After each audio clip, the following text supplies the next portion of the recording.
जुन्नर तालुक्यामध्ये बिबट्यांची संख्या मोठ्या प्रमाणात वाढली असून दररोज बिबट्याचा मानवावर अथवा पाळीव प्राण्यावर हल्ला होतोय। बिबट्याच्या उपद्रवाने जुन्नरची जनता त्रस्त आहे।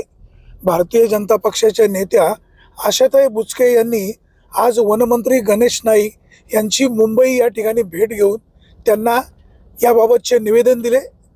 जुन्नर तालुक्यात असलेले मोकाट बिबटे यांचा वन खात्याने बंदोबस्त करावा। वनतारा या ठिकाणी 50हून अधिक बिबटे तिकडे द्यावेत आणि बिबट्यांसंदर्भात जनता भयमुक्त कशी होईल याबाबतची काळजी घ्यावी अशी यावेळी आशाताई बुचके यांनी मागणी केली। आशाताई बुचके यांच्या निवेदनानंतर वनमंत्री गणेश नाईक काय म्हणाले ऐकूयात। Bureau report, winger times, Mumbai. Sir नमस्कार। जुन्नर, आंबेगाव, खेड, शिरूर तालुक्यामध्ये बिबट्यांची संख्या प्रचंड आहे। दररोज कुठे ना कुठे बिबट्याचा मानवावर हल्ला होतोय। आतापर्यंत 54 लोकांचा बळी गेलेला आहे। 150च्या आसपास जखमी झालेले आहेत। सर वन खात्याबद्दल तीव्र नापसंती, नाराजी आहे। बाब अशी आहे की खरं म्हणजे वन्य हिंसक प्राणी आणि मानवाचा जो संघर्ष चाललाय त्याच्यातून जे निष्पन्न होते ते अतिशय खेदजनक आहे।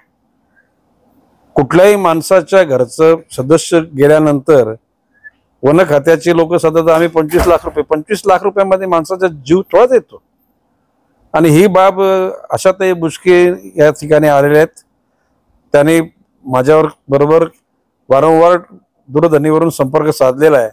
आता ह्या 8-10 दिवसामध्ये सह्याद्रीला बैठक लावून तिथल्या सगळ्या आजी माजी लोकप्रतिनिधींना, खासदार, आमदार, जिल्हा परिषद सदस्य या सर्वांना सन्मानाने बोलवून फॉरेस्टचे सगळे वरिष्ठ अधिकारी हे कायमस्वरूपी हल्ले कसे थांबले जातील, तिथल्या बिबट्याची संख्या कशी कमी होईल आणि त्यांना इतरत्र सुरक्षितरित्या कसं पाठवलं जाईल याकरता साधारण 3 तासाची बैठक मी लावणार आहे।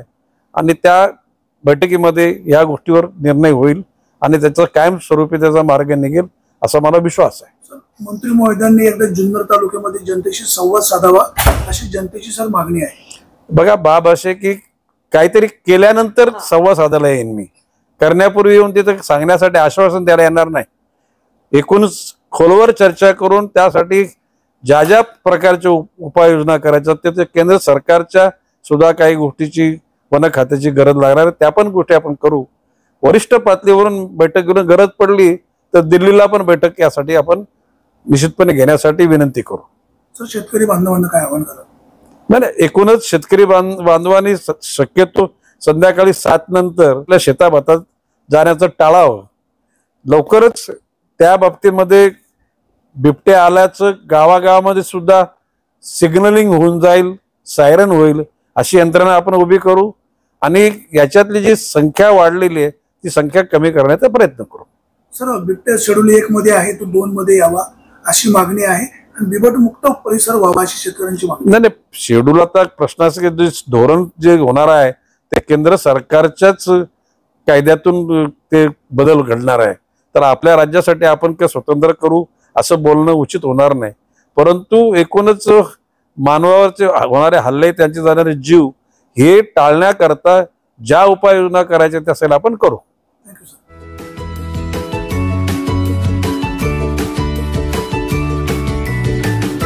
बातम्या शेतीच्या, बातम्या मातीच्या, बातम्या अन्यायाच्या, गुन्हेगारीच्या,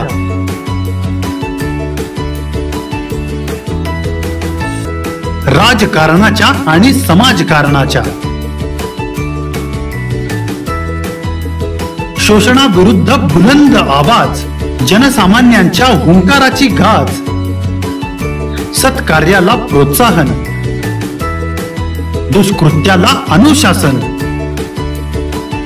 निर्भीड, निस्पृह, सडेतोड, बेधडक आणि रोखटोक म्हणजेच विघ्नहर टाइम्स। शोध बातमीचा, ध्यास सत्याचा।